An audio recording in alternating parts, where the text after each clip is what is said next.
Hello, my name is Dr. Okiri Richard, and this podcast is for Niger people, PIPU, and I'm going to try to get you wiser on the root origin on about the fear of Friday the 13th. In North America, Europe, and even in my dear country, Nigeria, a significant portion of the population behaves strangely on Friday the 13th. They won't fly in airplanes, they won't host a party, apply for a job, get married, or even start a new project. Some people won't even come into work. In the United States, roughly 8% of the population is afraid of Friday the 13th, a condition known as parakidotrophobia. Friday the 13th, as we know, has its origin in many traditions and culture.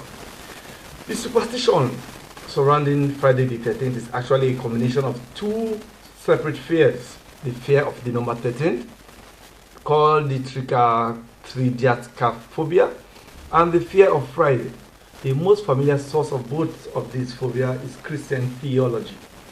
13 is significant to the Christian because it is the number of people who were present at the Last Supper, Jesus and the 12 apostles. Judas, the apostle who betrayed Jesus, was the 13th member of the party to arrive. Christians have traditionally been wary about Friday because Jesus was crucified on a Friday, and in addition to that, some theologians hold that Adam and Eve ate from the forbidden fruit on a Friday, and that the great flood began on a Friday. In past, many Christians will never begin any project or trip on a Friday for fear that the endeavor will be doomed from the start. Sailors were particularly superstitious in this regard, often refusing to ship out on the sea on a Friday. According to legend, in the 18th century, the British Navy commissioned a ship called the HMS Friday in order to quell the superstition. The Navy selected the crew on a Friday, launched the ship on a Friday, and even selected a man named James Friday as the ship's captain. Then one Friday morning, the ship set off on its maiden voyage and disappeared forever. Some historians trace the Christian distrust of Friday to the church's overall opposition to pagan religion. Friday is named after Frigg, the Norse goddess of love and sex.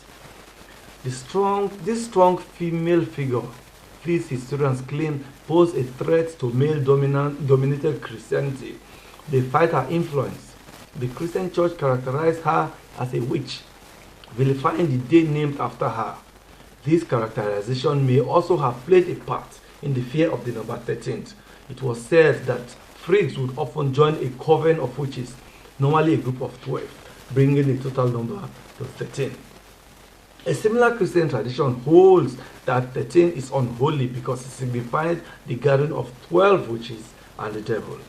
Some trace the infamy of the number 13 back to the ancient Norse culture.